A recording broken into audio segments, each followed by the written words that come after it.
Assalamualaikum warahmatullahi taala wabarakatuh. A'udzu billahi samii'il 'aliim minasyaitonir rajiim. Bismillahirrahmanirrahim. Alhamdulillahi rabbil alamin wassalatu wassalamu ala asyrafil anbiya'i wal mursalin wa ala alihi wa sahbihi ajma'in. Allahumma salli wa sallim wa barik ala sayyidina Muhammadin al-Fatih lima ughliqa wal khatimi lima sabaqa nasir haqq bil haqq wal hadi ila siratikal mustaqim sallallahu ala alihi wa ashabihi haqqa qadarihi wa miqdarihi al-azim. Allahumma aftah alaina futuhal arifin bihikmatik وانشر علينا برحمتك يا أرحم الراحمين.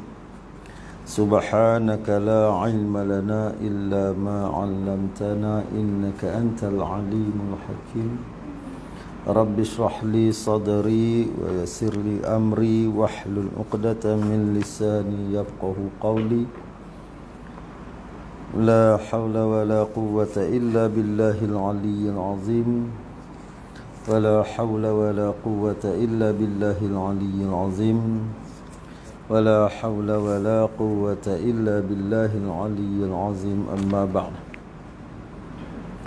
قال المصنف رحمه الله تعالى ونفعنا به وبعلومه في الدارين آمين يا رب العالمين.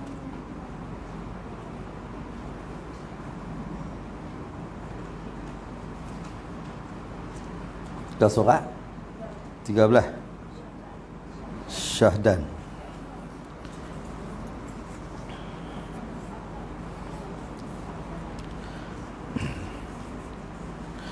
Qala musannif rahimahullahu ta'ala, syahdan, hendaklah kamu perhatikan, perhati elok-elok. Perhati dengan makna teliti, bagi teliti, bagi faham elok-elok. Bermula mengetahui akan kaifiat sembahyang.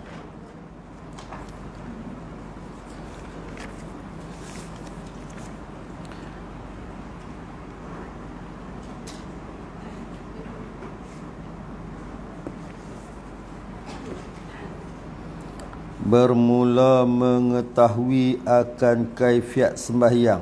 Mengetahui kaifiat sembahyang ini adalah syarat sah yang ke-8. Syarat sah sembahyang yang ke-8. Jadi mengetahui kaifiat sembahyang ini, cara buat sembahyang. Mengetahui cara buat semayang, bagaimana nak semayang, cara mana, buat macam mana, baca apa, tu kaifiat semayang. Apa hukum hakam yang ada dalam semayang tu, rukun, sunat, syarat tu, semua tu kaifiat semayang.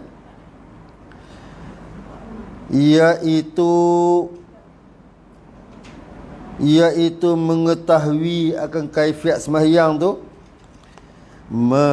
bahawa mengetahui ia seorang akan segala rukunnya, rukun sembahyang. Wajib kita mengetahui segala rukun sembahyang.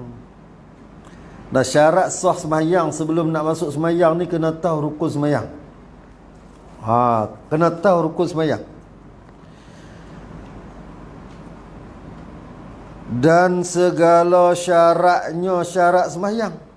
Orang kena tahu segala syarat. Syarat dia, syarat sah dan syarat batal kena tahu.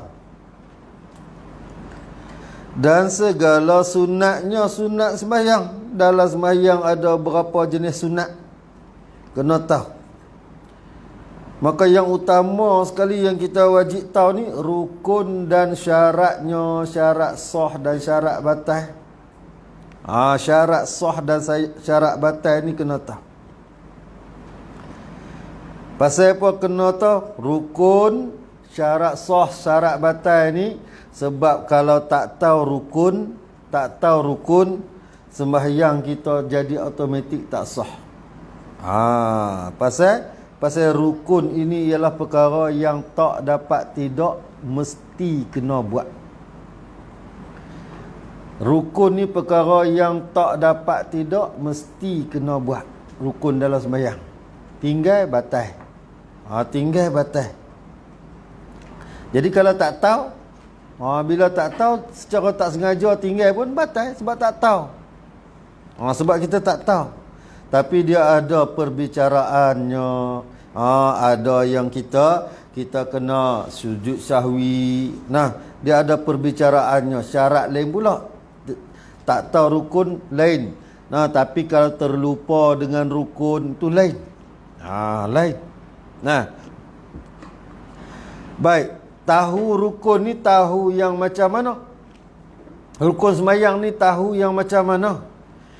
Tahu sekira-kira seorang yang sembahyang tu, dia tahu dalam sembahyang ada rukun.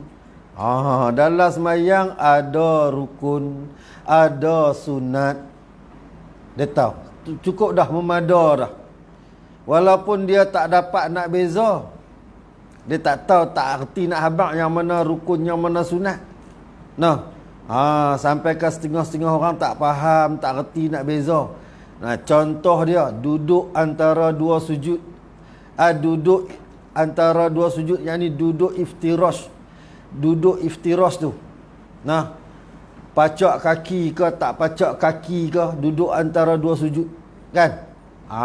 Ada orang dia sampai duduk petikai salah ke tak ke sebab dia tak tahu yang tu rukun ke sunat. Nah, duduk iftirash. Bukan duduk tawarruk pun ada orang bertengkar juga.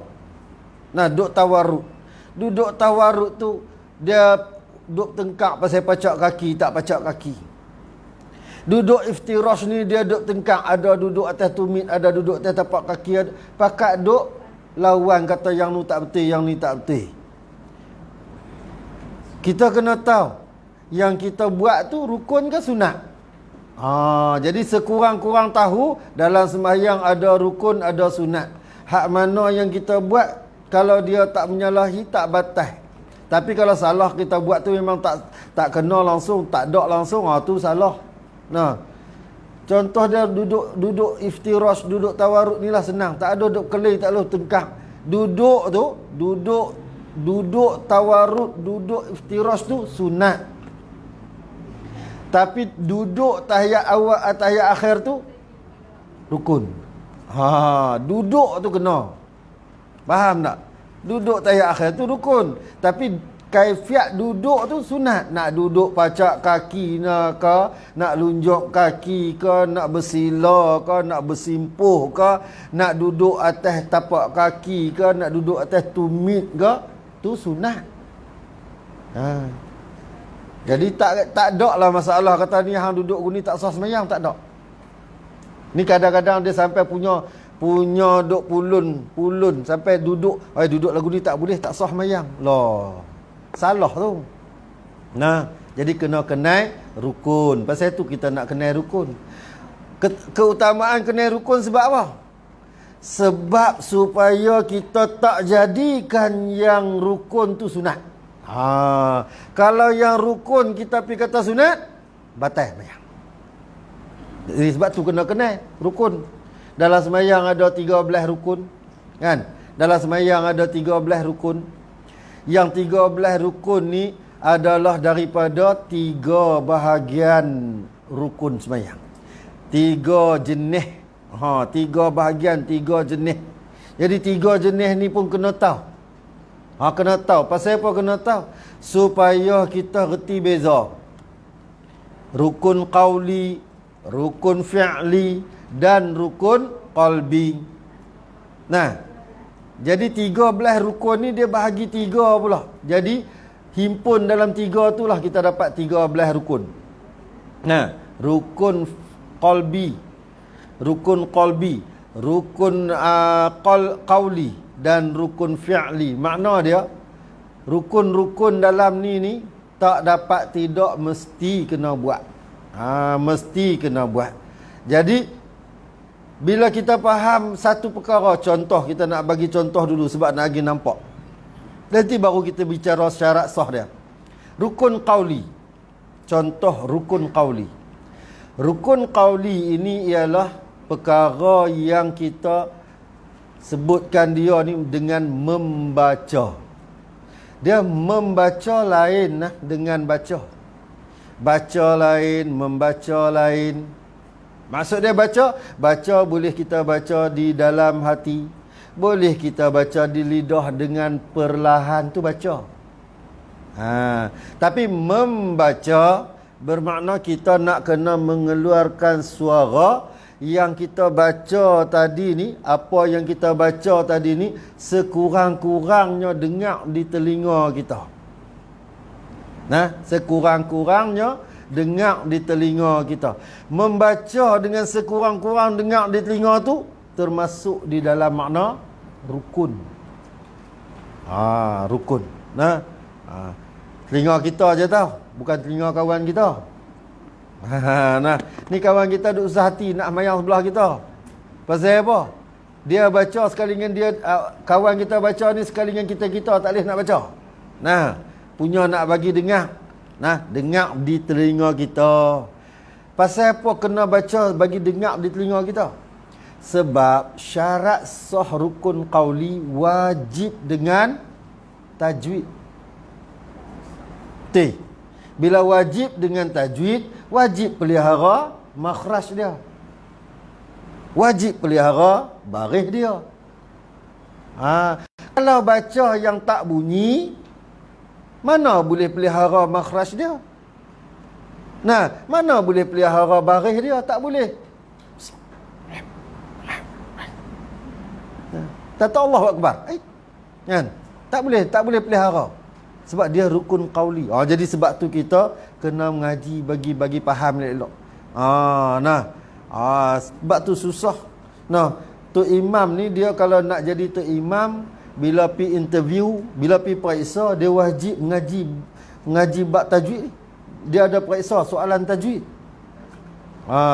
Sebab tu kalau naik tok imam ni, majoriti daripada tok imam mesti dia boleh membaca dengan mengikut tajwid. Ni bukan senang. Negeri Kedah dia kena baca. Dia ujian periksa tu, ujian soalan tajwid. Kalau masa saya periksa dulu, kalau tak silap saya 20 soalan tajwid, 5 objektif. 5 subjektif. 15 objektif. Soalan tajwid objektif letih. Objektif letih nak pilih. Dia pilih serupa. Susah kalau kita tak mengaji, kita tak belajar. Kita payahlah nak lulus.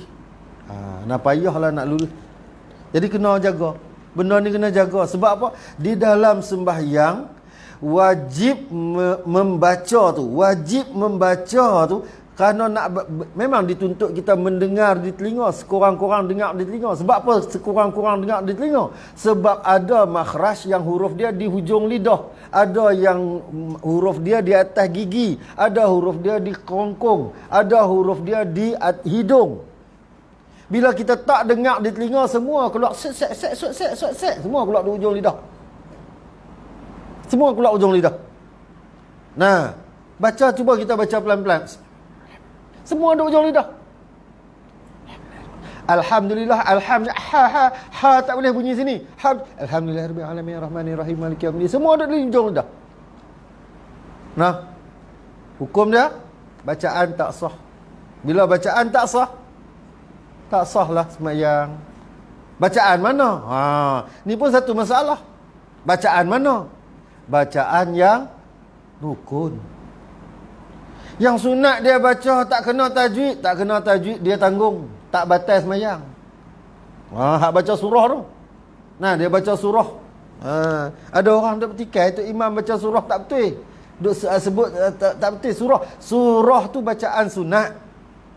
Bacaan sunat. Dia salah dia tanggung tapi tak membawa pada batal sembahyang. Tapi rukun dia yang baca Fatihah tu. Duk iyyaka na'budu wa iyyaka nasta'in. Ya, ya. Nah, ya, ya. Kalau orang tua, ya ada titik, tak ada titik kan. No, ya, ya. Dah. Jadi bacaan kena jaga. Nah, kena jaga. Baik. Jadi yang rukun ni, kita tahu sekurang-kurangnya syarat sah dalam mengetahui kaifiat ni. Tahu di dalam sembahyang itu ada rukun dan ada sunatnya. Tahu. Dan lagi, wajib kita tahu syarat batal dan syarat sah sembahyang. Syarat batal dan syarat sah sembahyang ni kena tahu. Pasal apa? Bila tak tahu, kita pun tak tahu sah ke tak sembahyang kita. Nah, ramai orang salah faham. Nah, syarat batal sembahyang bukan semuanya dengan sebab sembahyang tu batal. Ada syarat batal sembahyang dengan sebab batal wuduk. Dah. Batal sembahyang dengan batal wuduk. Nah, mazhab kita bila batal wuduk, batal lah sembahyang. Pi ambil wuduk tak boleh main sambung. Ada mazhab pi ambil wuduk main sambung balik tempat batal. Dah. Jadi dia tak sama mazhab ni. Ni satu cara yang kena faham. Saat ni kita pergi duduk mengaji dengan Tok Guru kata habis kalau batal wuduk kita boleh pergi sembahyang main sambung balik. Tu bukan mazhab kita. Nah, tu bukan mazhab kita. Saat lagi kita beramal lagi tu kita tak reti sungguh syarat yang lain. Dah. Baik. Dan segala sunatnya sunat sembahyang. Dalam sembahyang ada berapa jenis sunat? Dalam sembahyang ada berapa jenis sunat? Yang tahu pun ada rukun dan sunat. Jenis sunat tak tahu. Batal tak sembahyang? Tak batal. Kalau tak tahu jenis sunat, tak batal. Tapi yang disuruh tahu sebab apa? Sebab reti beza yang ni sunat, yang ni rukun. Yang ni sunat ab'ad, yang ni sunat hai'ah. Dia reti beza. Bila reti beza, dia tak jadikan satu beban masalah dekat dia. Ni tak buat yang ni. Tak buat yang ni. Nah, jadi kita tahu yang mana sunat, yang mana rukun. Nah, dia membawakan kepada mudah ibadat. Tu yang kata bila reti hak hukum, reti hukum agama, ibadat jadi mudah, sembahyang jadi senang, tak jadi payah. Bukannya sembahyang tak payah buat. Ni saya kata reti sembahyang tak payah. Tak payah bukan makna tak payah buat. Sembahyang tak jadi susah. Nah, baik. Lagi dan kata musannif rahimahullahu ta'ala, dan dibezakan tiap-tiap satu itu. Tiap-tiap satu mana? Rukun, syarat dan sunatnya itu daripada yang lainnya. Bezakan. Tiap-tiap satu tu kita bezakan. Dia bukan duk sekali. Bahkan dan memadalah bagi orang yang awam itu. Siapa dia orang awam? Kita lah. Tak usah duk tengok orang lain. Kita lah. Siapa dia orang awam? Orang yang baru belajar, yang baru lepas daripada tuntutan fardu ain pada amal, pada tahu. Kita awam lah. Baru duk belajar, baru lepas. Orang awam. Apa dia? Jikalau i'tiqad ia orang awam ni akan sekalian yang dikerjakan dalam sembahyang itu fardu. Kita orang awam. Dalam sembahyang tu ada apa? Semua rukun. Dia kata. Ataupun dia i'tiqadkan setengah daripada yang dia buat, yang dikerjakan di dalam sembahyang itu fardu dan setengahnya sunat. Dia kata dalam sembahyang tu ada fardu, ada sunat. Tetapi tiada dibezakan dia fardu dan sunat tu, dia tak ada beza. Maksud dia tak reti nak bagi tahu yang mana fardu, yang mana sunat. Tapi dia tahu di dalam sembahyang ada fardu, ada sunat. Ataupun dia berpegangkan dalam hati, dia kata dalam sembahyang tu semuanya fardu, semuanya rukun. Sah sembahyang dia. Tu sah sembahyang lagu tu. Pasal apa? Bila semua dihukumkan fardu, makna dia semua dia pulun buat. Dia buat belakang. Cuma dia tak pi. Dah kita, satu masalah kita ni pesen kita guna pesen. Kita hak mana kita buat, semua kita suruh orang buat. Padahal kadang-kadang hak kita buat tu, benda tu sunat. Orang reti, kita tak tahu. Wah, ni kena buat ni, hak ni tak buat tak boleh ni. Sunat. Kita kata tak buat tak boleh. Tak buat tak boleh makna dia tak sah lah. Oh, dak. Sebab kita tak tahu. Yang kita tahu dalam sembahyang semua kita buat. Maka dalam hak sembahyang semua kita buat tu, kita nak tahu, nak bagi yang mana rukun, yang mana sunat, kita tak tahu. Kita pukul ke semuanya rukun, sah sembahyang. Tapi kalau orang tanya hang pakai yang mana ni, yang mana rukun, yang mana sunat ni hang ni, aku tak tahulah. Yang aku tahu, aku erti dalam sembahyang ada rukun, ada sunat. Hak mana rukun, mana sunat, aku tak erti nak abang. Sah. Tu makna dia sekurang-kurang mengetahui kaifiat sembahyang. Maka tiap-tiap orang mukallaf wajib mengetahui kaifiat sembahyang. Ni sekurang-kurang dia tahu macam ni, sah dah. Tapi berapa ramai kalau kita tanya rukun, langsung tak tahu pun ada. Rukun sembahyang ada berapa? Dia letih dan rukun sembahyang ada berapa? Tak tahu.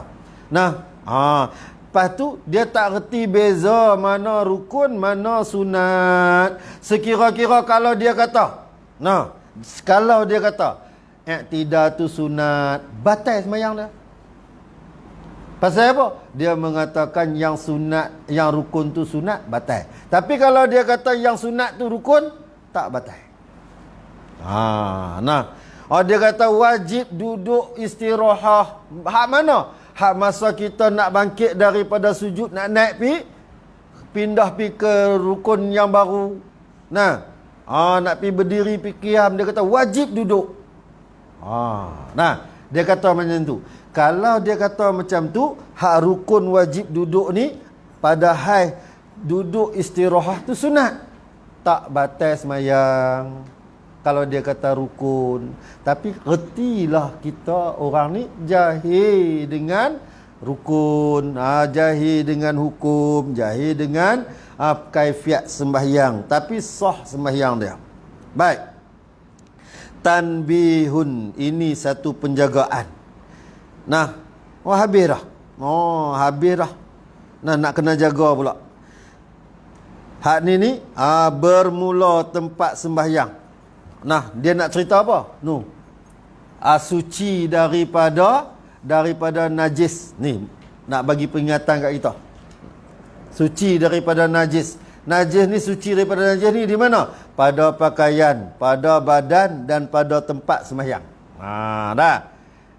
Baik.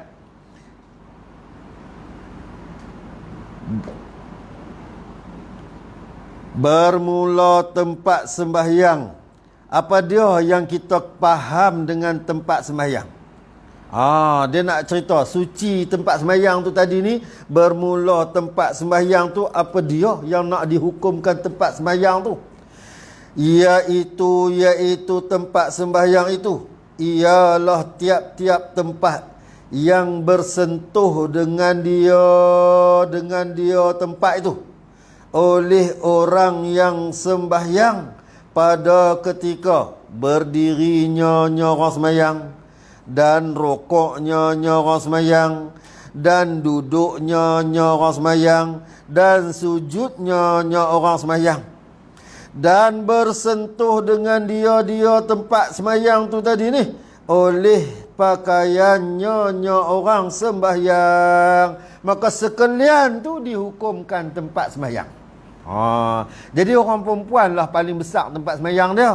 Orang lelaki kecil tempat sembahyang dia. Orang lelaki ni tempat sembahyang ni, yang dikatakan tempat sembahyang ni, kalau dia pakai seluar, sebagai mana tempat yang bersentuh tangan, kaki, lutut, yang bersentuh dengan tempat sembahyang, itulah tempat sembahyang dia. Ni pasal apa ni? Pasal nak pelihara tempat sembahyang suci daripada najis. Lagu mana suci dia? Contoh orang lelaki, orang perempuan tak gini. orang lelaki. Contoh dia ada tik cicak di atas sejadah. Tik cicak duduk di tengah-tengah atas sejadah. Orang lelaki sembahyang masa dia berdiri tak kena. Sebab tik cicak duduk tengah. Dia rokok tak kena. Sebab tik cicak duduk di bawah. Dia sujud kena tak? Di situ nak kira. Di situ nak kira. Kira mana? Masa dia sujud tadi kena tak tik cicak pada mana-mana anggota sujud dan pada pakaiannya. Kalau tak kena pada pakaian dan pada anggota sujud, maka sembahyang itu sah. Tempat sembahyang dia dihukumkan suci. Tapi orang perempuan besarlah tempat sembahyang dia. Sebab telekung.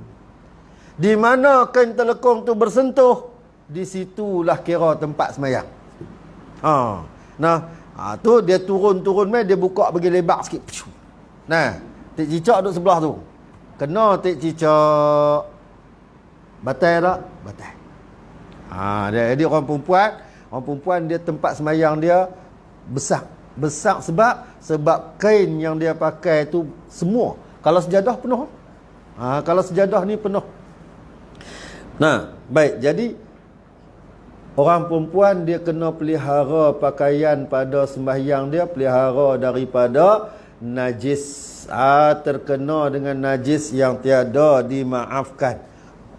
Dan ingat orang perempuan, dia pakaian kain sembahyang dia ni, orang perempuan jangan pakai kain yang jarang sehingga menampakkan warna kulit. Satu. Keduanya, orang perempuan pakai kain telekung, jangan sampai ada rambut tembus keluar kain telekung. Tu aurat, batal sembahyang. Biasalah musim lah panas. Musim panas. Dia pakai kain telekung, baju tak pakai. Sah tak? Sah. Sebab asal dia tutup aurat yang tak nampak. Kena faham bagi dia. Dia tak pakai baju, dia pakai kain. Lepas tu pakai kain telekung. Kain telekung labuh sampai ke betih. Sah tak? Sah. Sebab apa? Syarat dia menutup aurat. Dan menutup aurat tadi dengan kain, dengan pakaian yang tidak menampakkan warna kulitnya dan tak tembus oleh rambut dia. Sah. Jadi kena jaga. Dan orang perempuan, pakai kain telekung pada waktu sembahyang wajib menutup tulang dagunya. Sebab dihukumkan muka aurat tu, dihukumkan garisan muka tu sampai kepada tulang dagu. Ni tulang, ni bukan tulang, ni tulang dagu ni. Rahang. Ni yang tulang, yang kita pegang tulang ni ujung. Orang perempuan ni hukumkan muka dia sampai sini, daripada tempat tumbuh rambut sehingga ke rahang dagu. Rahang dagu. Maka rahang dagu ni nak tutup rahang saja tak boleh, tidak. Mana boleh tutup rahang saja? Tak dapat, tidak, kena tutup atas. Tutup atas. Maka tertutuplah rahang dagu dia, baru sah. Kalau terbuka macam ni, dia pakai telekung macam ni. Ada ruang di antara telekung dengan rahang dagu ni, isi yang di bawah ni. Isi bawah ni adalah aurat di dalam waktu sembahyang. Jadi wajib tutup. Ni wajib tutup. Tak tutup tidak sah sembahyang dia. Wajib tutup ni. Sebab antara telekung dengan tulang dagu ni, rahang dagu. Muka ni daripada tempat tumbuh rambut sehingga tulang rahang dagu. Jadi dia kena tutup yang ni. Nak tutup macam mana? Takkan tutup lagu ni dia mesti tak melekat. Tak dapat, tidak, kena tutup di atas. Tutup di atas. Macam mana ustaz lama ni duk buat lama dah ni, semayang macam ni, macam mana ni? Tu kata untung dia orang mengaji. Allah Ta'ala memaafkan orang yang menuntut ilmu tapi tak sampai pada tempat ilmu dia lagi. Tak sampai dia faham lagi. Dia tak reti lagi. Hari ni baru tahu. Bila baru tahu hari ni, istighfar. Maka minta Allah Ta'ala terima. Tak payah qada, tak wajib qada. Allah Ta'ala terima hak yang dulu kerana jahil dia. Bukan jahil kerana tak mau mengaji. Jahil tak sampai kepada tempat ilmu lagi. Nah, bila dah sampai, kita kena ubah, jaga. Sama juga tengok orang pergi umrah, orang pergi Mekah, orang pergi haji, orang perempuan. Nah, orang perempuan. Dia bila pakai kain ihram, orang perempuan, bila pakai kain ihram, dia tak boleh pakai macam telekung. Sebab syarat dia, buka muka. Faham? Kan? Buka muka. Dia kena tarik macam kita pakai tudung, bagi sampai nampak ni. Dia tak boleh tutup. Dia beza. Ihram dia, orang perempuan pakai ihram, dia tak boleh. Kan kain kita pakai tutup sini kan? Tutup sini. Tapi bila pakai ihram, kena tarik bagi buka, bagi nampak. Jangan bagi nampak rambut, bagi nampak muka. Tak boleh tutup muka. Tapi dalam sembahyang, bila dalam sembahyang, hak ni pula wajib tutup. Ihram, hak ni wajib buka. Buka bagi nampak muka. Tu aurat. Aurat di dalam sembahyang tak sama dengan. Ya. Dia yang ni kena buka. Di sini buka. Tapi dalam sembahyang yang ni tutup tak apa. Tutup sampai sini tak apa dalam sembahyang. Tutup sini sampai tutup dagu tak apa dalam sembahyang. Tapi dalam ihram kena buka di sini. Di sini ni kena buka. Tentu dia beza dah. Sebab syarat ihram ni tak boleh menutup muka. Tak boleh menutup sebahagian daripada muka. Jadi tinggal muka secotek. Tutup habis sampai tinggal secotek muka. Kecil. Ya? Mana? Banyak dam tak apa. Banyak dam. Dia tak tutup. Kena banyak dam. Kena banyak dam lah dia ni. Tu kata beza dia. Kita nak bagi faham beza. Dalam sembahyang boleh tutup sampai macam ni. Tapi dalam ihram kena buka. Hak ni bagi nampak muka. Jangan tutup sampai habis. Dah tutup lah, pakai reben pula. Lepas tu tanya, lepas tak lepas? Nak lepas apa lagi? Tutup habis tinggal sikit je. Tinggal sikit tak boleh. Dia masuk dalam kategori tutup sebahagian daripada muka.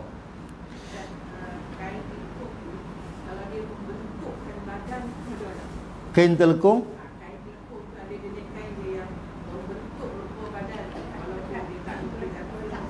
Melekat kat badan lah kan. Ataupun yang setengah dia pakai, contohlah cerita kata, contoh dia pakai baju kurung tapi ada bentuk. Dia pakai untuk pakai semayang. Sah tak? Sah.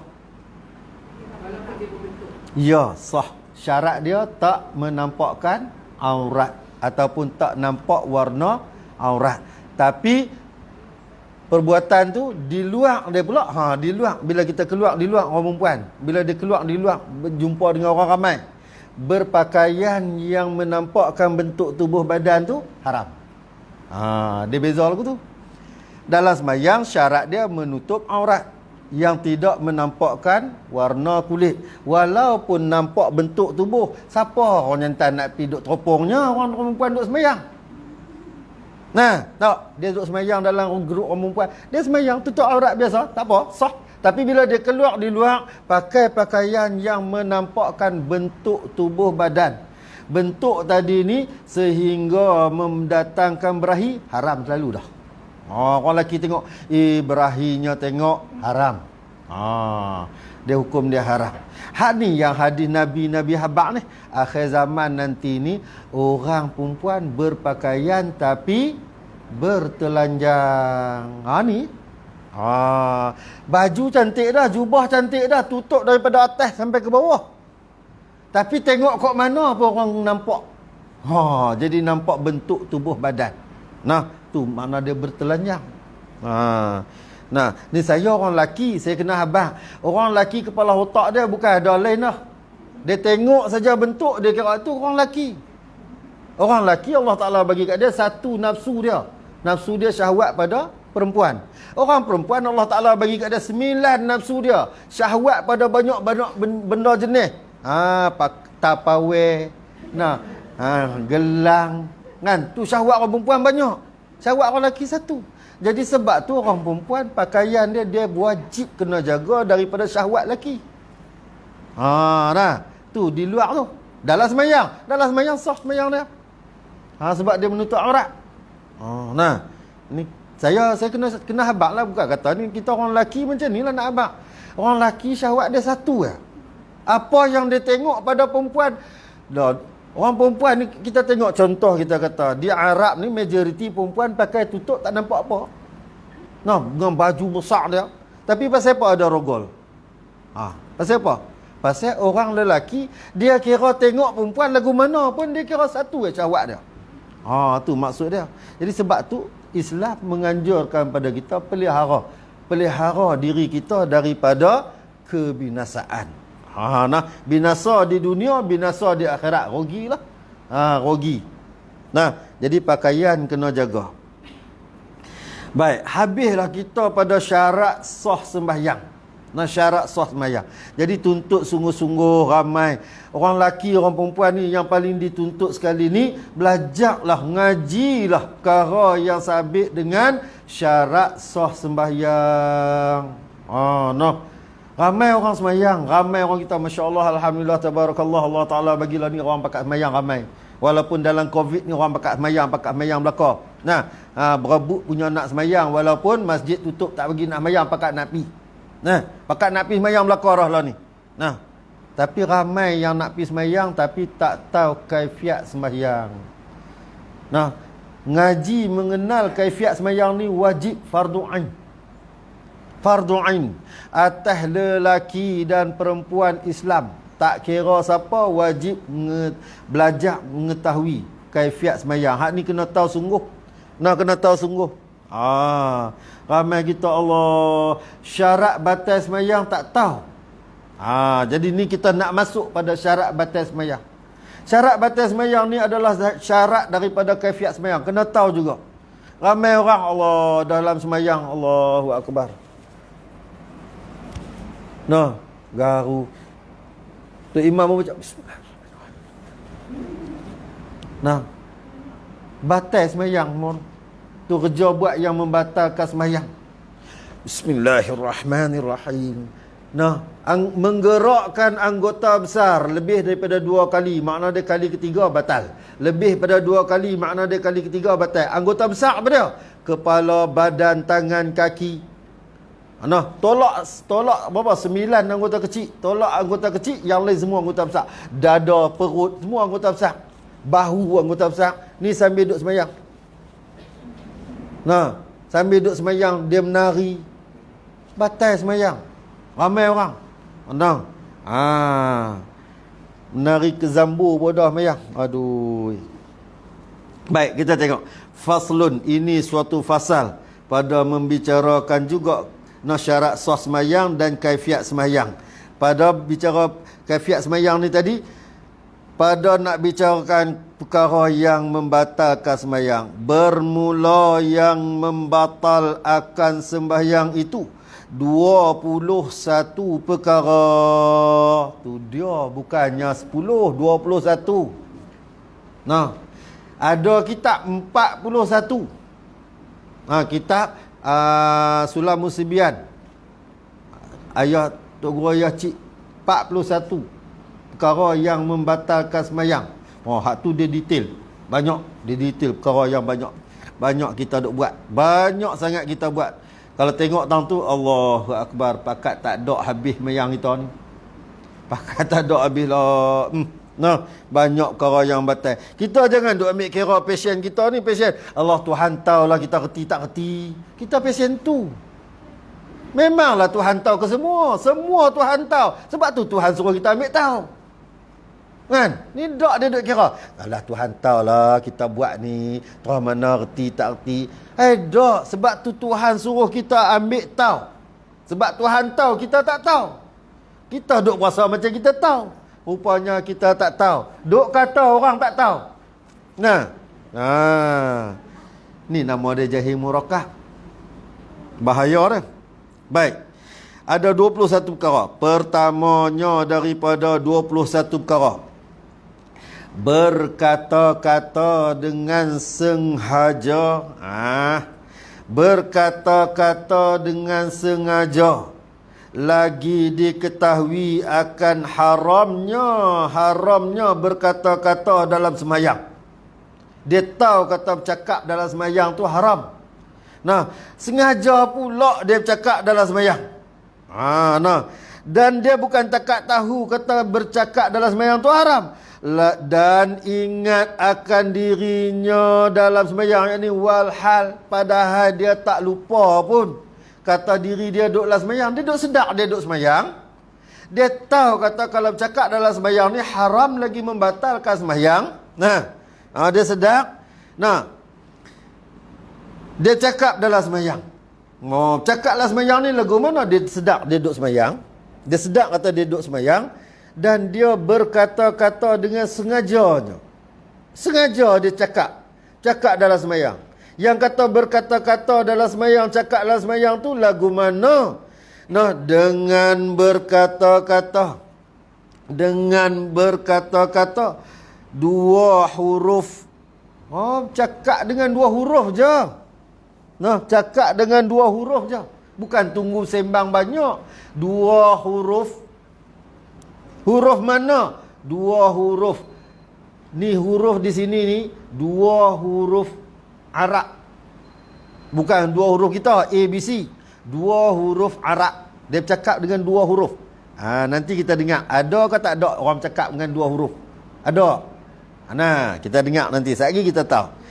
Ataupun dia sebut satu huruf.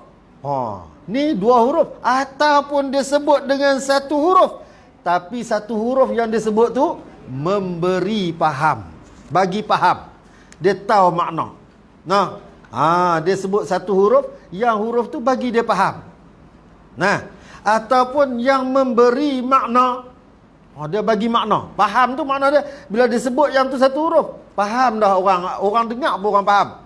Bukan takat dia, orang pun faham. Ataupun disebutkan satu huruf yang bermat.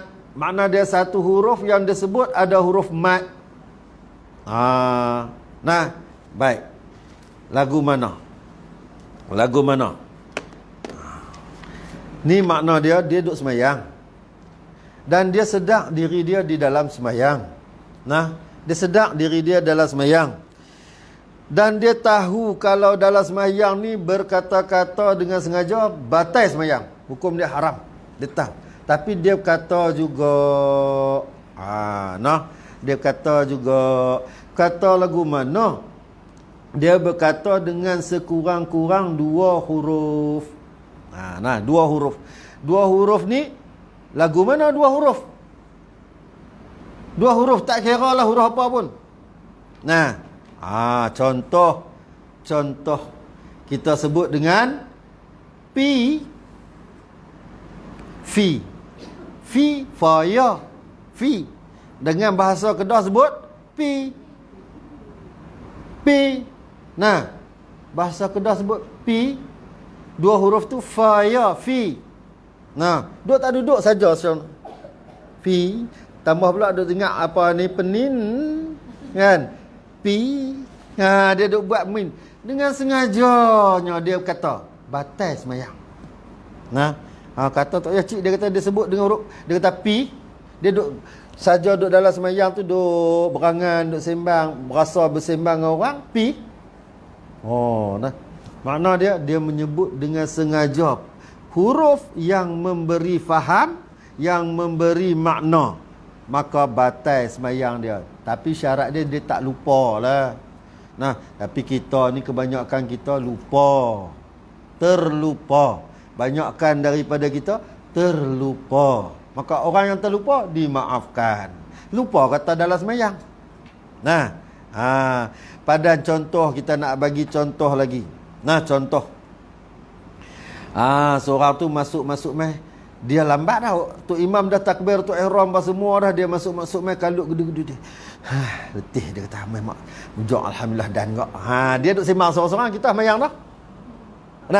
Dia pun lega mujak dan kok. Dia pun Allahu akbar. Bila dia kata dia lega, dan dengan tu imam kan. Kita yang duduk sebelah tadi ni dengar, awak pasal apa? Agak-agak kita hak tu sengaja ke tak? Ha? Sengaja tak? Ha. Ha. Kalau sengaja tanya, batal lah semayang. Tapi kalau tak sengaja, terlupa kata dia duduk semayang, terlupa, tak teringat langsung kata duduk semayang. Terlupa. Nah, tak batal semayang. Tak, sebab walaupun dia berkata-kata dalam bahasa ajam, sebab apa? Dia tak teringat kata dia duduklah semayang. Dia duduk teringat macam biasa duduk sembang. Tambah kita pula bukan kata orang main duduk sebelah kenal. Berhenti motor pun kenal dah siapa dia. Hak nak main semayang. Oh, 5 main dah ni. Nah, 5 ni kalau main semayang aku jenuh sekali. Oh, kita ni berasa habis semua siap dah. Nah, tambah pula kaki gebang kita pula main. Dia main buat kalut duduk sebelah kita. Nah, kita duduk semayang, terlupa dah kata kita duduk semayang. Terlupa, tak teringat langsung kata duduk semayang tu. Pasal apa? Pasal tu imam duduk baca, kita duduk saja. Kan? Atau dia main-main lega, alhamdulillah, dan juga kalut yang ni dan dia pun Allah awak. Hampir mana? Nah. Tak batal kalau tak disengajakan dan tak tahu, tak teringat kata kita duduk dalam semayang. Tapi kalau dia duduk dalam semayang, batal. Oh, latah. Latah jangan kata mencarut. Nah, jangan kata mencarut latah ni. Nah. Tapi tak boleh nak kata tu, latah dia satu penyakit. Latah ni ialah satu penyakit. Adakah penyakit itu dengan disengajakan? Tak. Latah ni tak sengaja, siapa pun tak sengaja. Tapi melazimkan latah dengan mencarut ni perbuatan keji. Nah, ubahlah latah ni. Saya dulu pun terkejut juga. Saya tak boleh lah terkejut latah juga. Saya pun dulu ni. Nah, tapi alhamdulillah Allah Taala, kita minta tolong Allah Taala. Minta tolong dengan Allah Taala sungguh-sungguh. Nah, bila rasa terkejut nak latah Allahu akbar, Allahu akbar, Allahu akbar. Dia latah ni sebenarnya gangguan syaitan. Syaitan ganggu. Syaitan hak yang luar dengan syaitan hak dalam. Hak luar ni bila dia tahu kita latah agak-agak jadi guna. Dia duduk jauh, dia buat dah siap-siap dah. Nah, dia tahu. Tengok, nak tengok dia tu latah dah. Bon. Kita ni macam-macam jadi atas jalan. Dia tahu dah. Tu syaitan hak luar. Jangan kacau lah, kesian kat orang latah. Terutamanya latah yang mencarut. Baik, latah ni berlaku latah bukan dengan disengajakan. Tak batal. Tak batal. Bukan disengajakan. Tapi sampai lupa. Latah kadang-kadang hilang ingatan. Lupa, hilang ingatan. Lama mana? Kadang-kadang lama batal semayang. Latah terkejut lain, latah yang dia hilang ingatan lain. Ada orang latah sampai tak teringat dia punya pulun latah. Saya teringat dulu satu cerita tu. Seorang tu dia motong getah. Nah. Motong tak? Motong getah pi seluk pot. Nah, pegang pot nak seluk, ada ulat kapak duduk dalam tu. Kan? Dia latah, dia kelepiak tu sambil dia pegang ulat, dia cincang hancur. Sampai orang mai pegang, hancur duk cincang dengan pisau. Tu kata orang latah ni jarang kena orang duk terkena. Jarang kena orang duk terkena orang latah ni. Nah, lupa. Makna dia hilang ingatan. Hilang ingatan, batal lah sembahyang ni. Tapi kalau latah yang terkejut, terkejut apa-apa yang dia terkeluar kataan, tak batal. Tak batal. Batal. Bukan takat menyut. Kita baca bagi derah dengan niat nak bagi orang dengar, batal. Ya. Batal. Tu batal. Tu makna berkata-kata lah. Berkata-kata. Dengan contoh lagi selain daripada berkata-kata ni yang membatalkan nanti ada. Apa dia? Orang mai bagi salam, kita jawab salam. Tak jawab salam tapi kita baca bagi derah. Batal. Dengan kalau kita baca bagi derah dengan niat nak bagi dia dengar mayang zuhur, kawan mai bagi salam. Orang kita pun padan lah kan. Payah juga orang kita ni. Assalamualaikum. Depan pintu. Assalamualaikum. Depan tingkap. Assalamualaikum. Pintu dapur. Assalamualaikum. Pintu bilik, tingkap bilik. Dia nak habis. Lagi tak habis. Lagi tak jawab. Duk Assalamualaikum. Tak habis-habis duk pergi salam. Tu kata, ruginya bila kita jahil. Sebab apa? Haram salam kali keempat bila orang tak jawab. Takat 3 kali ya. Orang tak jawab, baliklah. Balik. Jangan duduk tunggu. Sebab tu saya kadang-kadang nak marah kak, duk main kutip wakaf, kutip derma, kutip apa tu. Kita nak buat kerja kebajikan, ibadat apa semua ni, kita kena reti hukum. Kita pergi rumah orang, bagi salam 3 kali, orang tak jawab, kita berjalan lah. Dia duk bagi salam situ. Tapi dia nak buat ibadat. Dia nak tolong orang, nak buat kutip derma, nak bangun pondok, nak bangun masjid. Tapi dia jahil dengan hukum. Mana boleh lagu tu. Kita pergi rumah orang, orang nak beristirahat, orang macam-macam keadaan. Bila kita bagi salam, orang tak jawab 3 kali, walaupun kita duk dengar bunyi TV, gedegang, gamak ni ustaz. Orang tak jawab. Gamak ni ustaz lah. Ni, esok raya, kan? Gang. Dia tak jawab. Hak dia, baik dia. Kita selesai dah urusan kita, 3 kali bagi salam, kita jalan. Jangan duduk tunggu. Ya betul. Kadang-kadang dia duduk di dapur. Tu yang kita, hak jiran-jiran kita, mula bagi salam depan pintu pagar, lepas tu depan tingkap. Lepas depan tingkap, dia main pintu dapur. Dia nak bagi tahu habis semua. Dia punya nak bagi salam. Duk Assalamualaikum. Panjang kum dia tu. Panjang kum dia. Sampai ke dapur dia bagi salam. Lagi satu, kita memang kita ra'i, kita kejiranan kita memang baik. Bukan kita nak itu baik. Kita cukup baik. Tapi baik kita kadang-kadang lebih pada had. Kan? Assalamualaikum. Kita baru nak jawab salam. Waalaikumsalam. Tengok pintu buka dah. Dia sendiri buka. Haram hukum dia. Ni bukan masuklah semayang lah, tapi kita nak sabitkan dengan sebab orang bagi salam, kita jawab salam pun haram, batal semayang. Kita baca bagi deras, bagi orang dengar pun batal.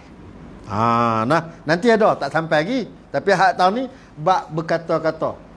Jadi kita sebut dengan 2 huruf Arab, alif ba. Duk tengok gambar apa? Gambar apa tu? Gambar tu alif bata. Tu hak takut hantu, lari takut hantu gambar tu. Apa gambar pun tak tahu nak abang tak reti. Dia naik motor, hantu tumpang monceng dia. Apa kerempit apa ada tu. Duk lari deras alif bata. Macam orang tak reti. Alif bata. Duk tengah semayang teringat. Alif bata. Batal semayang. Kita biasa dalam semayang teringat macam-macam. Teringat macam-macam. Tapi sebelum semayang lupa kata masak ayak, lupa kata masak nasi. Cuba tengok, kita tengok TV. Tengok TV tak teringat nasi lebih hangit. Mujaklah periuk karan masak sendiri. Masak ayak, mujaklah ada bunyi, karan pun berhenti sendiri. Kalau tak ada bunyi, hak ada bunyi pun kadang-kadang punya duk syok ke gambar Hindustan. Tengok pula Kajol dengan Shahrukh Khan.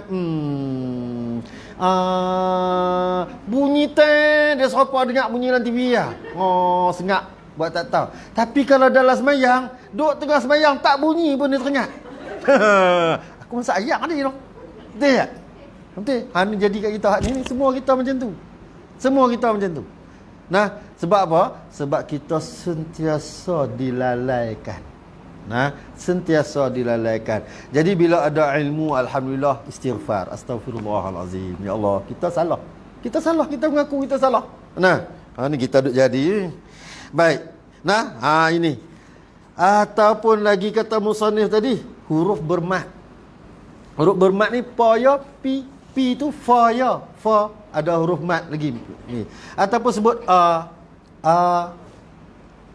mat lah tu. Hamzah alif 2 harakat huruf mat batal. Dengan sengaja. Duduk tengah sembahyang. Manalah tahu kita ni lah. Macam-macam kita ada buat. Batal tak? Batal. Sebab hamzah alif ada huruf mat. Batal.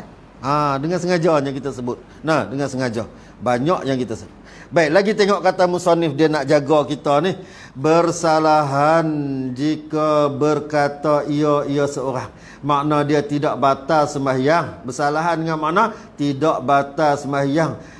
Jika berkata ia seorang dengan lupa. Jadi bila dia lupa dalam sembahyang ni, dia bercakap tak batal sembahyang. Lupa kata dia sembahyang. Lupa kata dia sembahyang. Ni selalulah kata lupa kata sembahyang ni kurang, tapi lupa nak sembahyang ramai. Betul tak? Lupa kata dia duduk sembahyang ni kurang, tapi kalau lupa nak sembahyang ramai. Habis dah waktu aku terlupa nak sembahyang. Hak tu ramai. Baik, dan lagi tak batal sembahyang ni, dan sedikitnya ni bersalahan jika sedikit perkataannya seorang, iaitu mana? 6 kalimah. 6 kalimah, 6 kataan. Dia berkata-kata dalam keadaan lupa. Tak teringat kata dia duduk semayang ni, terlupa kata dalam semayang. Dia berkata-kata dengan perkataan iaitu 6 kalimah.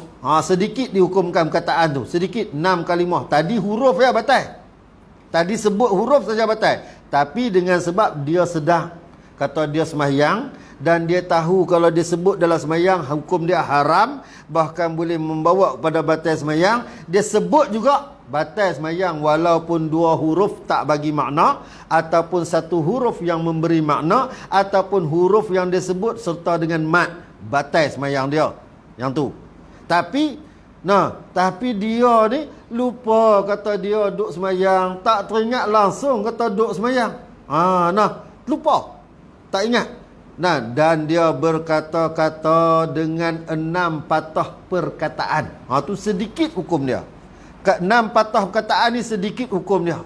Hukum kata tu 6 kalimah. Atau kurang daripada 6 kalimah tu. Atau berkata ia seorang dengan sengaja. Dia sengaja kata juga, tapi dia jahil. Dan padahal jahil ia seorang akan haramnya, dia tak tahu kata hukum haram cakap dalam sembahyang ni. Agak-agak kita tahu tak kata hukum dia haram cakap dalam sembahyang? Kita tahu. Siapa dia yang selalunya jahil, yang tak tahu? Orang baru masuk Islam. Kita ajak dia sembahyang. Nanti sembahyang, aku buat macam ni, hang buat macam ni. Aku baca macam ni, hang baca macam ni. Dia takbir, Allahu Akbar. Ikut kita, Allahu Akbar. Kita takbir, dia pun Allahu Akbar. Kita baca Fatihah, dia pun baca Fatihah. Boleh baca Fatihah. Lepas tu, kita diam, dia tanya, lagi mau baca apa? Dia tanya kita, batal tak sembahyang dia? Tak batal. Kita pun jawab, hang ikut sudahlah. Kita batal. Kita batal. Dia tak batal. Sebab jahil dengan haramnya. Sengaja tak dia bercakap? Sengaja. Dia sengaja bercakap, tapi dia tak tahu haram. Dia tak tahu kata batal. Yang kita ni tadi tahu kata batal. Hang jangan cakap lah, ikut sudahlah. Batal lah kita ni. Baik, lagi kata musannif, padahal yang ni orang yang cakap tadi ni yang jahil. Dia cakap dengan sengaja, tapi jahil akan haramnya. Haram dia cakap dengan sengaja tu. Padahal ia seorang itu baru masuk Islam. Dia baru masuk Islam. Jahil. Maka orang jahil ni untung di sinilah. Jahil dengan ilmu, jahil dengan kaifiat ni, untung dia dimaafkan dengan syarat dia duduk belajar.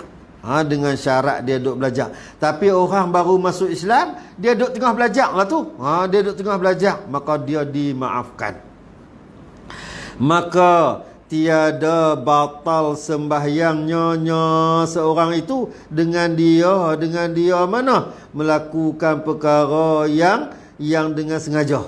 Bergaya dengan sengaja, tetapi jahil akan haramnya.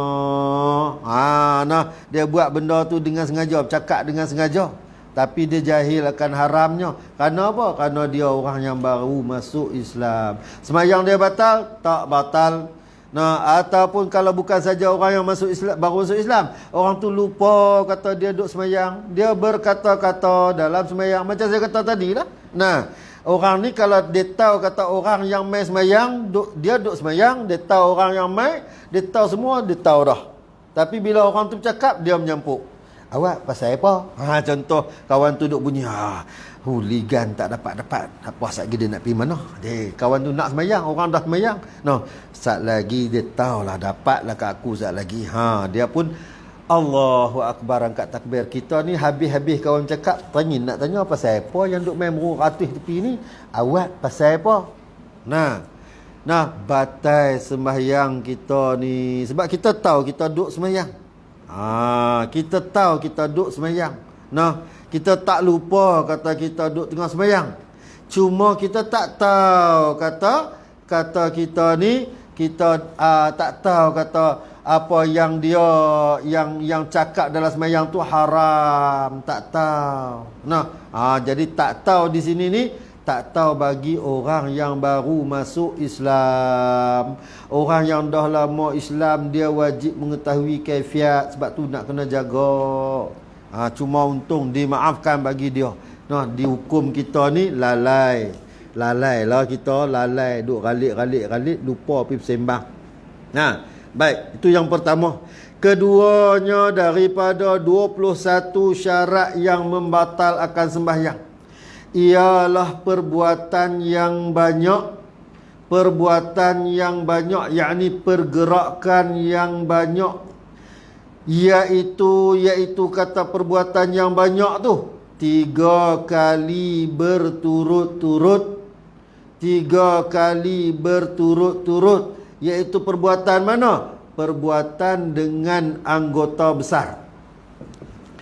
Perbuatan ataupun pergerakan dengan anggota besar sebanyak 3 kali berturut-turut batal sembahyang. 2 kali tak batal. 2 kali tak batal. 3 batal berturut-turut anggota besar. Baik, apa dia anggota besar? Selain daripada anggota kecil, semuanya anggota besar. Jadi anggota kecil ni banyak. 1, 2, 3, 4, 5, 6, 7, 8, 9. 9 anggota kecil. 9 anggota kecil. Lain pada 9 tu anggota besar. Lengan, tangan, bahu, dada, perut. Ada orang sembahyang. Ya. Anggota kecil. Anggota kecil. Pertama, kita ambil daripada bawah naik ke atas. Pertamanya, jari kaki. Sekalian jari kaki. Tu anggota kecil. Jari ni jari. Anak jari. Bukan tapak. Tapak kaki anggota besar. Sekalian jari kaki. 10 ke, 12 ke, 11 ke, 14 ke ada jari. Kalau ada banyak mana jari pun, sekalian anggota kecil dia adalah jari kaki. Keduanya, keduanya ialah zakar dan buahnya. Zakar, dan buahnya. Anggota kecil. Ketiganya, sekalian jari tangan. Jari tangan, bukan tapak tangan. Tapak tangan anggota besar. Ni anggota besar. Gelang tangan anggota besar. Tapi jari tangan ni anggota kecil. Jari tangan, jari saja. Jari. Tapak tangan masuklah anggota besar. Dan yang keempat, kedua, ketiga, keempat. Keempat. Bibir, mulut. Bibir. Anggota kecil. Yang kelimanya, lidah. Lidah anggota kecil. Yang keenamnya, alis mata. Alis mata ni, mata. Pejam celek. Yang keenamnya, kenin. naik turun. Zainal Zain. Dia baca Quran, kita pun baca Quran macam Zainal Zain tak? Sat kening naik, sat kening turun. Dia kat mulut dengan hidung mata pun naik habis more kali kita ni. Nah. Berapa dah? 8. Yang ke-9-nya telinga. Yang ke-8-nya kening, telinga, hidung. Ada orang boleh gerak hidung. Kan? Orang boleh gerak hidung. Dan yang ke-9-nya telinga. Tu anggota kecil. Anggota kecil. Jadi orang perempuan ganti. Ganti. Buah dada dia. Macam Ustaz Kazim contoh makcik tu lah. Main tanya, orang kata bergerak 3 kali. Dia tanya Ustaz Kazim, batal ke Ustaz? Nak batal apa anggota kecil? Jangan duk kira. Baik. Jadi orang perempuan, kita semua ni 9 anggota kecil. Yang lain tu semua anggota besar. Bila anggota besar, ada pergerakan dengan sengajanya 3 kali berturut-turut, batal sembahyangnya. 3 kali berturut-turut. Baik, kita tengok lagu mana kata musannif rahimahullahu ta'ala. Dan jika dengan lupa sekalipun. Ni masalah dia. Bila tak mengaji, yang ni lah masalah kita ni. Terlupa kata bergerak 3 kali ni batal. Terlupa kata bergerak 3 kali berturut-turut ni batal sembahyang. Maka batal lah sembahyang. Walaupun terlupa. Seperti 3 langkah ataupun 3 gerak. 3 langkah. Batal sembahyang kita 3 langkah berturut-turut. Tapi orang perempuan jaranglah berlangkah ni. Orang perempuan hang soft kosong pi lah gimana pun, dia tetap kekal di situ, di tempat dia. Sebab apa? Kalau orang perempuan berjalan, habis sat lagi. Tengok-tengok sarung kain duduk di bawah. Dia pijak kain, kan? Jadi dia tak berjalan, tak langkah. Tapi sebab tu kalau kita, orang perempuan kalau dia pakai stokin, dia pakai seluar tutup aurat, dia nak melangkah ke depan, dia boleh angkat kain. Betul tak? Sebab menutup segala auratnya dengan seluar panjang dan stokin. Langkah ke depan. Sebab apa? Orang yang penuhkan ruang di hadapan ni, ruang depan dia. Kita terbalik.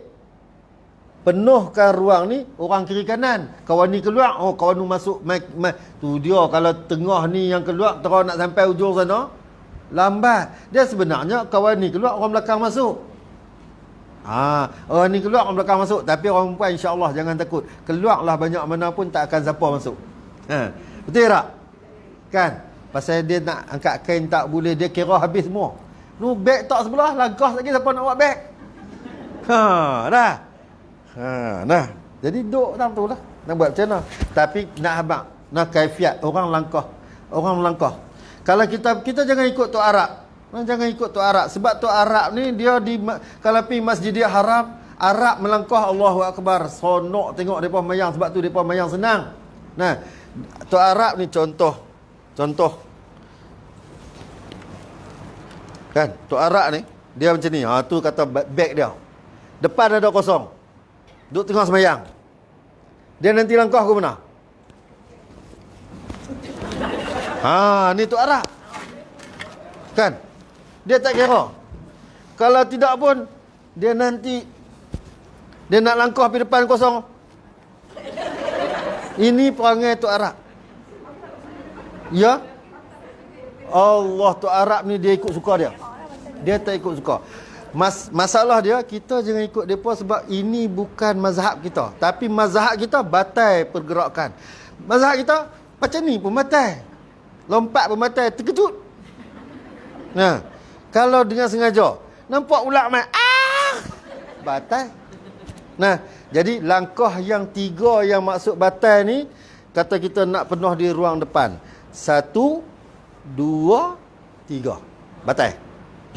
Habis tu macam mana kita nak penuhkan ruang depan? Langkahlah balik sampai ke rumah pun tak batal. 1, 2. Berhenti sekadar yang kita orang panggil apa? Subhanallah. Qadar tu. Boleh. Makna dia kita dah duduk dah. 1, 2, 2, habis. Sampai rumah pun, Allah, nak balik rumah kata. 1, 2, berhenti. 1, 2, buat hundaklah boleh. Nah, ataupun kita nak pergi 1, 2. Macam tu. 1, 2, berhenti. Tak batal. Tapi kalau 1, 2, 3, batal. Ni. Jadi ramai juga dari kalangan kita, dia tak tahu macam mana dia nak pindah tempat. Nak pindah. Hak terutamanya orang yang daripada tepi, nak pindah ke tepi. Kadang-kadang dia pindah macam ni. Nah, batal semayang dia. Dia kan senang je. 1, berhenti. 1, berhenti. 1000 langkah boleh lepas. Syarat dia berhenti sat. 1, 2. Ya, 2. Dia sebab kalau 1, 1 jauh kita ni. 1, berhenti mai 2. 1, berhenti mai 2. Habis lah. Sampai bila pun boleh. Hak ni tak batal. Bergeraklah. Nah. Habis tu bila kita bergerak, badan yang lain bergerak tak? Bergerak. Batal tak? Tak batal. Sebab dia dengan pergerakan kaki, menggerakkan badan. Tapi kalau badan bergerak, kaki tak bergerak, batal. Macam mana? Badan. Allah, saya kadang-kadang duk tengok orang lelaki ni, kita tengok, ya Allah, sedih kita rasa semayang mereka. Betul kita rasa sedih sungguh pasal apa? Ni, semayang apa? Mana tahu? Nah, kezambo lah, macam-macam. Dia mengeliat perbuatan yang menggerakkan badan secara keseluruhan, dia jadi 3 kali, batal. Nah, kaki tak bergerak, badan gerak, batal. Kalau ya. Ya. Tak batal. Tak batal. Lena sengguk. Jangan duk. Yang tu batal sebab hilang akal, dia lena. Lena sampai tak sedap, sampai tu imam baca pun tak dengar, batal. Nah, bila hilang akal batal. Nah, hilang akal, hilang, tak ingat apa, tak dengar apa. Tapi kalau lena dengar tu imam baca tapi lambat kan. Maklumlah tu imam pun baru duk belajar hafal. Lambat. Lena tak batal. Nah, syarat dia kita dengar dan kita walaupun kita tak faham, tak batal. Tapi tersengguk ni bukan inilah biasalah dalam sembahyang. Syarat dia jangan sampai kita jatuh turun duk ke bawah. Nah, yang tu hak tu lena sungguh-sungguh. Nah. Ya, batal semayang. Ada orang semayang. Ni tok imam macam ni pun tak boleh, tak sah, batal. Bismillahirrahmanirrahim. Batal, habis. Be'at pun tak boleh. Kan orang mengaji tajwid satu masalah dia kan. Tajwid campur taranum. Dia masuk taranum ya, dia pasang. Walau dia nak tarik kepala, kiat semua. Kan habis semua dia menggerak. Ini batal sembahyang. Sebab tu kena faham, di dalam sembahyang wajib baca dengan bertajwid. Tetapi hukum tajwid tadi ni tak boleh mengatasi fiqh. Fiqh atas lagi. Nah. Jadi punya pulun tarik tajwid dengan taranum ni, bau terangkat. Terangkat dengan kepala naik turun naik, batal sembahyang kita. Kan rugi. Sebab tu kata, biarlah kita tahu kaifiat. Sembahyang ni sebenarnya dia nak suruh kita duduk macam mana? Seperti mana batu yang duduk di tengah padang. Seperti mana pohon kayu yang duduk di tengah padang. Sampai pada waktu dia gerak. Tu yang sahabat sembahyang sehingga kan burung naik duduk atas bau. Burung tak sedap kata yang dia duduk atas bau tu orang. Kita bukan takat burung duduk atas bau. Rambut jatuh pun sedap. Betul tak? No. Tu tak sengaja. Tak disengajakan nak tersembam. Contoh, okey, ada orang sembahyang dekat tiang tu. Kan? Rokok. Kan? Batal tak? Tak batal. Bukan disengajakan. Dah. Betul tak kita macam tu dah? Ada tak? Jaga jangan sembahyang di belakang tiang. Nah. Ramai orang duk terkena yang tu, dia duduk belakang tiang betul-betul ni. Kan? Dia tak sedar kata kita bila rokok bukannya kepala pergi ke depan, punggung pergi ke belakang. Nah, tunduk dia tak pakai kain tak apalah. Yang pakai kain dia terpijak kain pun luruh. Nah. Dah hak tu kita jaga benda ni tak? Sungguh kita menguap. Okey, menguap ni bila kita banyak menguap makruh. Dan menguap disuruh kita tutup mulut. Ramai. Nah, dalam Bulughul Maram ada hadis menguap ni suruh tutup mulut. Tapi memang tak ada hadis bila menguap nak cakap apa. Nak kata apa. Tak ada. Tapi disuruh tutup mulut, ya. Tutup serapat-rapatnya. Kita kalau kita mengaji sains, kalau mengaji sains, bila menguap sungguh-sungguh. Sains dia suruh kita menguap sungguh-sungguh. Sebab apa kita menguap? Teori sains. Siapa cikgu sains? Ya, sebab oksigen kurang, dia nak sedut oksigen masuk. Sebab tu dia tarik. Orang menguap. Disuruh menguap sungguh-sungguh. Tapi dalam Islam, bila menguap, tutup sungguh-sungguh. Sebab orang yang menguap ini adalah orang yang sedang lawan dengan syaitan. Syaitan duk lawan koyak mulut. Dah. Jadi kita nak sedut udara tadi ni, kita sedut tapi tutup mulut. Kalau dengan tangan kanan, tutup tapak tangan. Kalau dengan tangan kiri, tutup belakang tangan. Tu kaifiat dia. Bukannya tutup lagu ni. Ada orang buat, siapa? Nah, salah dah. Kita tutup ni dengan tapak tangan. Muak. Nah. Ya. Dah. Dalam solat. Okey, kalau di dalam solat, yang lebih bergerak apa dia? Setiap pergerakan sekali jalan tu satu. Dah. Satu ya? Nah. Satu. Nah, dah. Satu. Menguap mulut dia bukan anggota besar. Yang anggota besar kepala. Tu ya. Kan? Hangguk tu ya, dengan sengajanya. Baik. Tapi tangan sekali kita buka. Tutup. Nah, bila kita tutup, ini orang di sinilah. Nah, sebab hadis kata bila kita menguap tu syaitan sedang berusaha nak masuk, maka orang yang menguap ni sebab tu diambilkan kaifiat cara ulama kata kita banyakkan istighfar.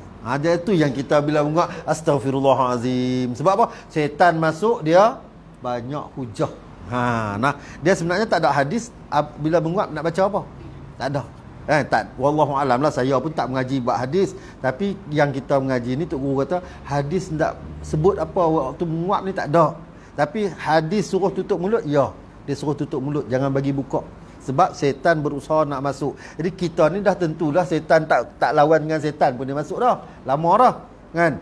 Jadi kita tutup ni bila menguap tu inilah kita baca sama ada astaghfirullahalazim ataupun baca la haula wala quwata illa billahil aliyyil azim. Ini menguap. Nah, menguap ni batal tak? Tak batal. Menguap tak batal. Kecualilah kita ada orang semayang, dia punya nak menguap ni. Tarik puas-puas sampai huk-hak. Kepala tu kena jaga. Sebab kita kena sedar kita duduk semayang ni. Nah, jadi kita melakukan pergerakan yang lebih daripada 2 kali, iaitu 3 kali berturut-turut, 1, 2, 3 batal. Bagi salam tu dia kum tu mesti takat 2 ya. Kalau 3 batal. Nah, contoh kita dah duduk tunduk dah. Assalamualaikum 3. Nah, kalau assalamualaikum 1. Nah, nampak tak? Ni duk angguk-angguk panya. Nah, dah angguk geleng pula. Kan? Angguk-angguk geleng-geleng tak boleh. Nah, dia kena jaga. Ya. Bersin. Ada ketika bersin itu jadi batal. Sagi sampai, tak sampai lagi. Nak buat macam mana? Pasal masa pun dah. Nak habis dah. Nah, sagi sampai. Nanti akan sampai. InsyaAllah. Lagi akan datang tu akan sampai. Ni hak bergerak ni tak habis lagi ni. Mana dia orang? Atau okey, 3 seperti 3 langkah atau 3 gerak. Sama ada ia dengan 1 anggota ataupun dengan 3 anggota sekaligus. 3 anggota sekaligus. Ataupun dihisap, dikira akan 3 itu dengan gerak yang sunat sekalipun. Oh, ni letih ni. Dengan gerak yang sunat sekalipun. Dihukumkan batal. Makna dia dihukumkan 3 pergerakan. Demikianlah barang yang berkata akan dia barang Allamah Ibn Hajar, seperti 2 gerak yang sunat dan 1 gerak yang lainnya, yang lain daripada sunat, maka jadi 3. Bila jadi 3, maka batal sembahyang dengan yang tersebut itu. Tersebut mana? Kita buat berimpun 2 pergerakan. 2 pergerakan yang sunat, 1 pergerakan yang bukan sunat, campur duk sekali, batal sembahyang. Hak mana? Hak ni yang setengah-setengah pendapat, yang Tok Guru kata angkat takbiratul ihram. Tak sembahyang lagi, angkat takbiratul ihram batal dah. Kok mana? Angkat tangan sunat ke wajib? Takbiratul ihram tu, Allahu akbar tu, angkat tangan sunat ke wajib? Sunat. Tapi dia Allah sekali, Allahu akbar. Makna kepala dah gerak 2, naik dan turun sekali, dan tangan 1. Tangan dikira 1 walaupun 2 tangan. Tapi dengan sebab berhimpun 2 ni, maka kata setengah batal sembahyang. Ambil yang ni, berimpun 2 yang sunat ni. Berimpun sunat dengan ni, kata Ibn Hajar. Tapi kata Syekh Ramli tak batal. Jadi kita ambil hak belah mana? Kita ambil hak belah tak batal, selamat. Sebab kita ada 2 pendapat. Dia bukan kaul yang muktamad. Ada Syekh Ramli kata tak batal, Ibn Hajar kata batal. Contoh dia lagi mana? Orang yang i'tidal. Ramai orang i'tidal, batal berlemak-lemak. I'tidal. Ni rokok, Sami Allahu liman hamidah. Angkat tangan ni sunat. Angkat tangan ketika i'tidal adalah sunat. Sami Allahu liman hamidah, angkat tangan ketika ni sunat. Tapi hak sunat tadi ni tentu kena awak turun dia dah. Berimpun hak sunat tadi ni dengan hayun mai kat belakang pula. Sami Allahu liman hamidah, Rabbana lakal hamd. Berimpun 2 pula, maka batal sembahyang. Hak ni banyak. Pasal apa? Pasal dia tak faham pergerakan yang nak kena jaga. Sami Allah liman hamidah, apa masalahnya? Berhentilah. Berhenti. Lepas tu hang nak angkatkan 1 gerakan ni pula. Ni kita tengok nak sujud. Berapa ramai orang nak sujud? Masa dia sembahyang, dia kangkang luah-luah. Diri kangkang luah-luah. Bila nak sujud 1 2. Nampak?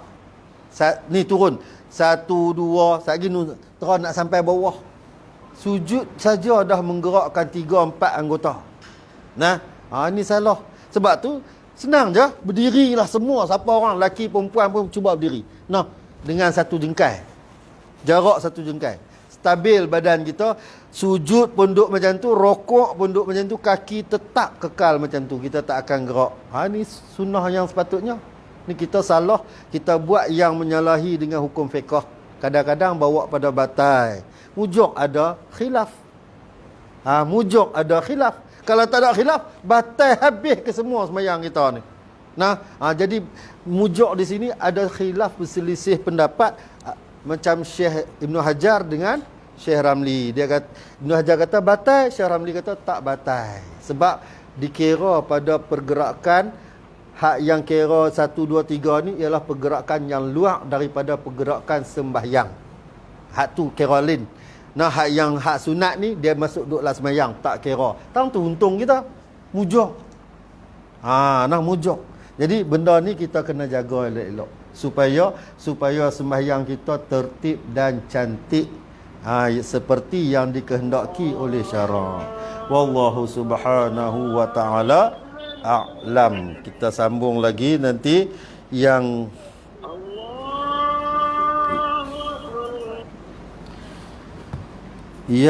ketiganya ila akhirih. Wallahu subhanahu wa ta'ala a'lam. Astaghfirullahal azim. A'udzubillahi samii'il 'aliim minasyaitonir rajim.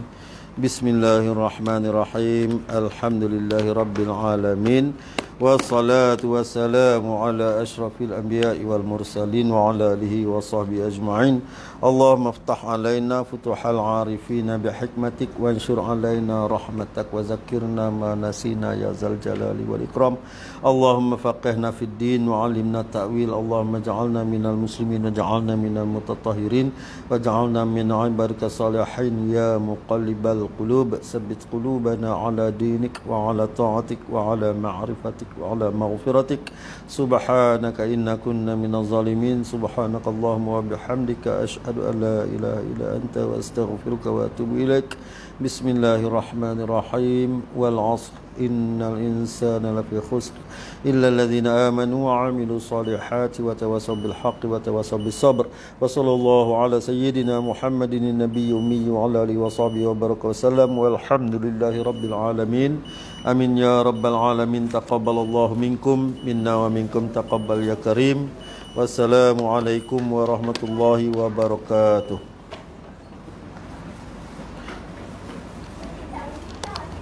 Kitab Rumi ada